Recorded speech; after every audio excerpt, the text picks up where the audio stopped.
Okay, let's get started. I'd like to introduce Helen Barnett, from Creative Director from Trestle Theatre, which is a mask and physical theatre company in St Albans, and Lisa Aylott, Associate Head Teacher and Director for Creativity in the Arts from the John Warner School in Hoddesdon, Hertfordshire, who will be talking to us today about how they've been working together to develop an awareness of identity at the school. So firstly, hello Helen, and hello Lisa. Oh, I can't hear you, Helen. Hello, I was muted. Hello. Hi there. Okay, first of all, can you give us a bit of an understanding of your context that you're currently working in? Should we start with Lisa first of all, about the school? Sure. So my role is Director for Creativity in the Arts. It's a role that is a new role, but it means that obviously our school is now on the Arts Mark journey, and we are looking at different ways of exploring the creative arts within our school. So we started to think about an identity programme when we were actually approached by Tina regarding a project that we could kind of run with and come up with some creative ideas and explore. We actually decided to go with identity after a few things that happened in the demographics of the school. So we are predominantly white school. There is 9% of the BAME community in our entire school, and some kind of things that happened around the protests of the Black Lives Matter situation that happened during lockdown actually my sound on is actually what kind of drove this project to where it is currently. So that's my role at the minute. I'm exploring lots of different things as well, but obviously we're talking about the identity programme today, so I'm going to pass over to Helen, who can give a bit more context for Trestle. Thanks, Lisa. So I'm the creative director of Trestle Theatre Company. So we're based in St Albans, but we kind of work internationally and nationally with our mask work. We have been exploring over the last 5 years a lot of work around mental health and well-being, and using our masks as a tool to have sometimes what can sometimes be difficult conversations. So obviously, as you can imagine, a lot of that ends up being tied in with this concept of identity and who we are, and by being able to we use the masks as a distancing tool to be able to kind of take a step back from what we're doing as a creative tool, and so that it doesn't have to start as an I, and it can be a we, and we can talk about the way in which kind of humanity and society and things affect us in different ways without it being personal. So we've been exploring the kind of work that this can do, and when Lisa got in touch with us and Tina, we saw this as a really interesting opportunity to do some longer term work in supporting John Warner and working with them to actually kind of go on a journey and create a project really, and ask the students what identity meant to them, and kind of start from a place. But I don't want to give too much away, because I think we're about to give you some more context. So I will let that do the work and fill in any bits afterwards. That's great, Helen. Thank you. Okay, we have got a short film for you to have a look at in regards to the process in which Helen and Lisa have already gone through up to this point. So I'm just going to pass over to Adam for that to be showed to everybody. Thank you. We had discussed initial workshops, if you like, that would explore the ideas of identity. We talked quite a lot about, the racial equality programme that we're running at the school, LGBTQ+. We thought, bring it together, and it will allow that particular year group to explore the realms of their own identity. Most people in year 7 thought that your identity is defined by what your friends think of you. So true or false? I want you to create a still image in your group to represent school. You'll be on a journey. That idea of not sticking something on it but going with the flow, you kind of want to embrace that journey. Something that John Warner shared with us is that it's really important that this exploration starts with the young people's voices and what they think identity is, and that they can shape the rest of the project. You're going to sculpt and shape your partner to try and represent one of those words. To mould her into creators. I'm going to show you your mask, and then I would like you to represent that in your face. Just go for the essence of the face, like don't worry about the detail. I'm going to ask you to take it for a walk. And the body, how does this character move? We are going to have to do an element of kind of approaching stereotypes and archetypes and things that we might come across in life. That works the most is when it comes from the group. I liked it when we done the activity where we done the mask, where we had to put a backstory behind it and make a freeze frame for it. You love taking that time and kind of getting to know the why. Right, what are the things that you know that young people your age are dealing with, tackling, thinking about? What do you identify with? Identity is quite special to me as I come from another country. It was very hard to make friends because I was moving from school to school all the time. I'm from Greece and I actually came from England to learn more about people's identity and how respectful they are. I learned today that a lot of people have things they don't like to talk about, and I feel like they really just shared that today. I think it's important that they start these conversations in Year 7. I think it's great that John Warner are having it so early, and the reason why we want to be involved is because we believe the importance of having these conversations and being open about our prejudices and our privileges and the way that we treat and respect and understand other people's identities. I may be a girl, but I'm just as strong. Can you show me the image? Beautiful, very good. We would like the opportunity to have some staff CPD so that staff members, creative arts staff members, can then continue to deliver and incorporate it in sort of schemes of work and so on. I learned that identity is a unique part of our lives and that without identity we'd be the same people and the world would be very boring.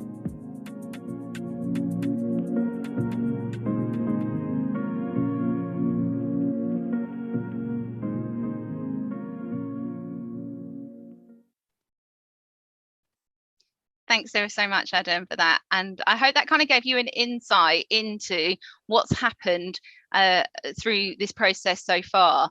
So this is just one element of your journey, isn't it?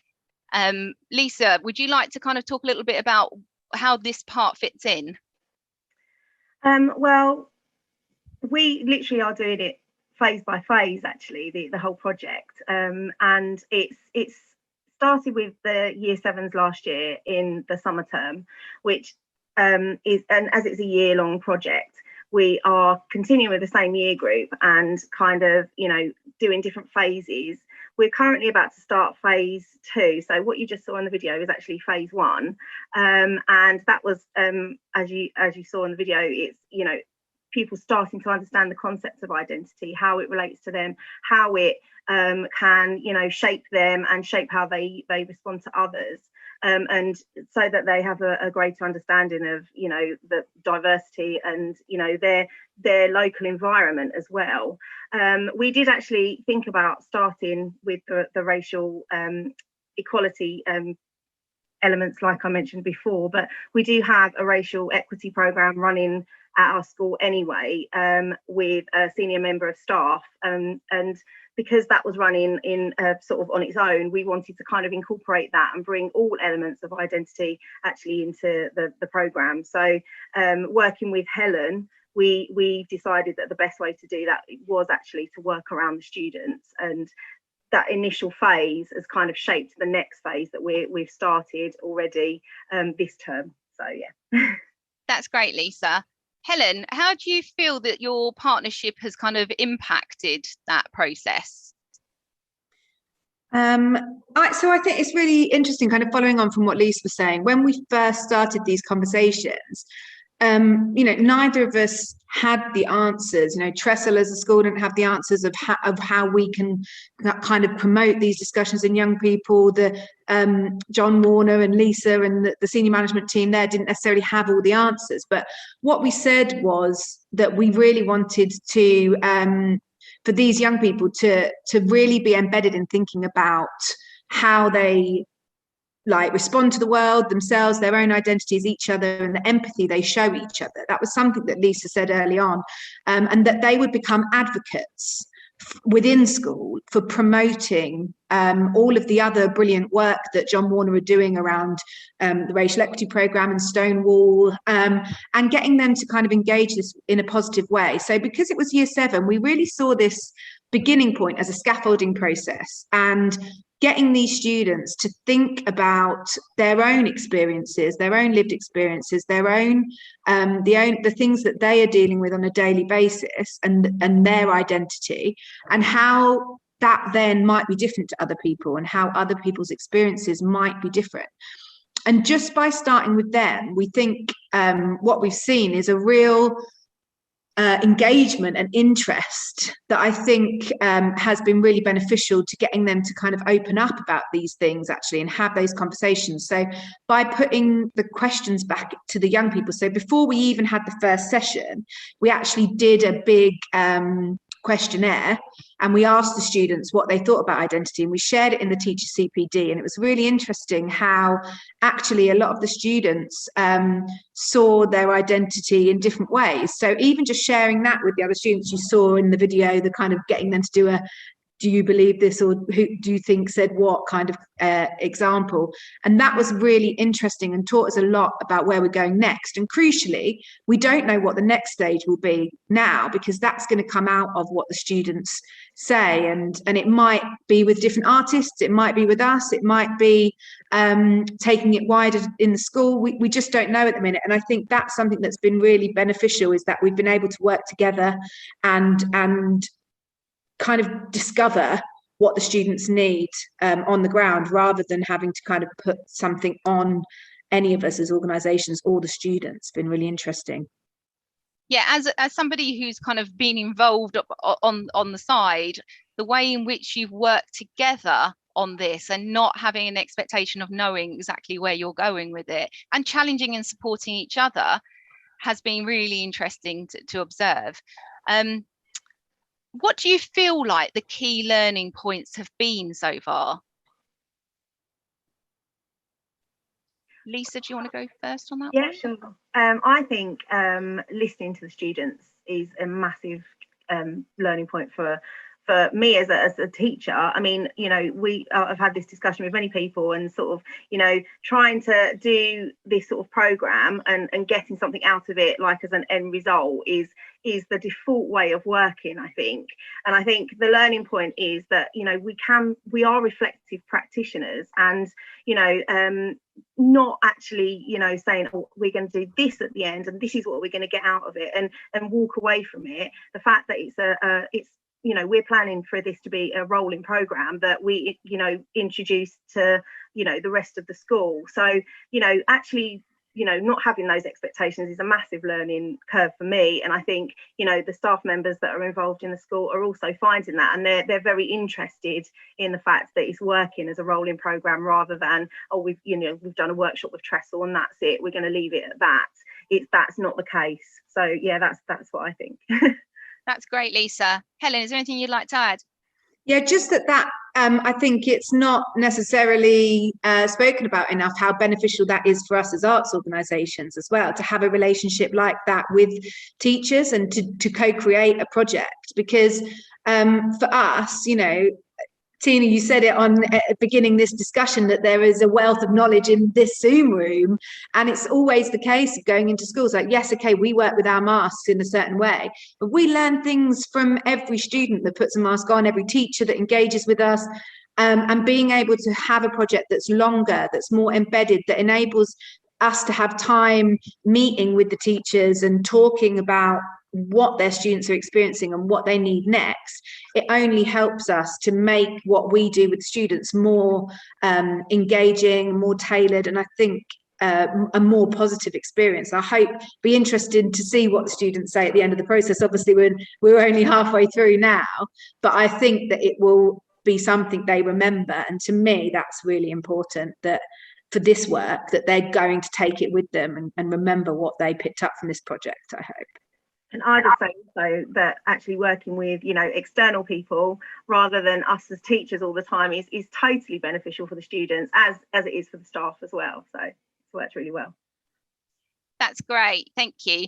Just one last question that I was just thinking about as you were speaking. Is there anything that has really surprised you in terms of what the students have said? Go for it, Helen.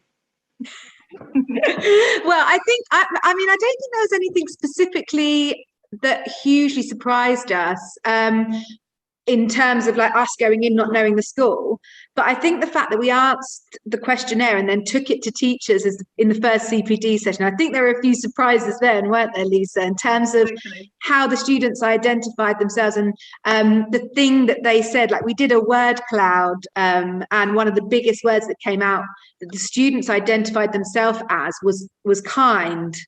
And the teachers were kind of like, oh, you know, the lived experience that they have in the classroom every day, that was really hard for some of them to swallow. But then we've unpicked that with this second phase, and we've talked about, okay, well, if kind is how we see ourselves, what does that look like is in an identity? And it was actually amazing because it's given us the whole next phase of talking about empathy and thinking about how we can look at that creatively to develop our empathy and understanding of other people's experiences. So that was really interesting, I thought. And I think it was really great for teachers to kind of go, oh, this is how the young people identify. And although they tell us things every day, like we did it completely anonymously. So it gave them an opportunity to say things that they perhaps wouldn't say about themselves or their experiences, that I think is something we should do, you know, more often. Yeah. That's fantastic. Thank you both. I really, really appreciate you speaking. One thing I was just going to end with really quickly is, like you have mentioned, you're not too sure where the program's going to go next, but what are the main ingredients for you that which is important for you to move forward? I think for me is you know, seeing that progress with the students, how they're developing their understanding, how they're responding to different kind of ideas and others, and also, you know, the fact that we're capturing it as a film is amazing, because obviously the first phase that we've just seen will have a good few phases as well that will come from that, and to capture it will be brilliant, I think. My colleague Corinne, who you saw on the film, and I were talking about this earlier today, actually, and we were saying that you know, the goal for this project would be that by the time these students are in year 10 and 11, they're talking to the year 7s about this, and they're calling each other out on use of language and thinking about how they can be empathetic to each other, and they're kind of advocating and promoting a positive environment in school and in their lives with the other young people in the school. And I think by making this a structured process and building it with the students, I hope that will come true. And obviously it'll be really good to follow them on that journey and see what happens. That's part of the reason why you're filming everything as well, isn't it, Lisa? To kind of have a record that you can share and they can share. With all the other year groups. Yeah, definitely. A resource. That's amazing. Firstly, thank you very much for coming and speaking today. I'm just going to hand over to Imrana to see if there's any questions that have come out in the chat. Otherwise, thank you very much. Thank you. That's great, thank you. I think there's a couple of comments and there's a question. So Christina was just sharing that it's wonderful to hear how the young people have had agency over the direction of the project, and also in terms of the documentation as well. So example, the film shows that young people's voice is valued, and she thinks it's fantastic. So thank you for sharing that, Christina. There's a question, Sally's just asking, did you touch on the relationship between environment and identity? So I don't know who would like to answer that first. I think that's something that is evolving as we do this project, actually. because the first phase is more about sort of the understanding of what identity is, that did come out in some of the comments, I think, Helen, didn't it, where the students were anonymously sort of writing things about their identity, and also definitely in the questionnaire. So that's something that as we move forward, we will be looking at probably in a bit more detail. I would imagine it would come up in the workshops, and like we say, we could say this, but actually, if the students kind of decide that we need to look at something else in a bit more detail, then obviously we're working around the students. There's no kind of definitive, but it is definitely something that I think we will look at exploring. It was interesting. We actually did, for phase 2, we decided to do the CPD before the workshops so that we could kind of prepare the teachers and let them know what we were planning, and we could have a discussion about what might come up. Phase 2 is all about them looking at the impact their identity then has, who they are, celebrating their diversity of their identity, and then kind of going collectively, how do we create this empathetic, kind world that we identified in phase 1? So actually, one of the things that came out in that conversation, Sally, was environment, because one of the teachers was vegan, and we were talking about that being part of his identity and why he'd made that decision. So I think there's probably going to be a lot of that coming up in the next workshops. And one of the questions we're going to ask them is, what would they do as adults? Flash forward, if they were ruling the world, what would they change? What would they want to see done differently? So last time we asked them what they would change in school. This time we're scoping it out to the world. So I'm sure environment is going to be really big on their list, and it'll be interesting to see what solutions they come up with. I'll let you know if they solve any of our current problems. Yeah, I'm sure they'll definitely do a better job than I guess what's going on at the moment, for sure. So, but no, it's a fantastic question, actually. And I think that's what's so nice about, we're talking about cultural identity and how we define it, but actually realizing it's very fluid, and depending on which school you're working with, which students you're working with, it's almost that self-defining, and having the space, I think, to be able to do that, which is fantastic. So I think that's all in terms of questions. I'll hand over to Adam to introduce the breakout spaces. Thanks, Rana. That's great, and thanks to both Lisa and Helen for that very interesting presentation. So we're about to open some breakout rooms to have some discussion amongst yourselves. I know there's lots of video cameras off. It'd be obviously really great if they could be on for those rooms. You will notice some people in the room from the bridge, and some of our colleagues that we work with as well. Remember, their role there really is to listen to you and reflect back afterwards. So do bear that in mind in the room. And I know these sorts of topics can sometimes be a little bit difficult to start, but do remember that everyone here has friendly ears. I think it's the main thing to remember. So as those rooms open, which they are going to do imminently, feel free to speak as freely as you would like to.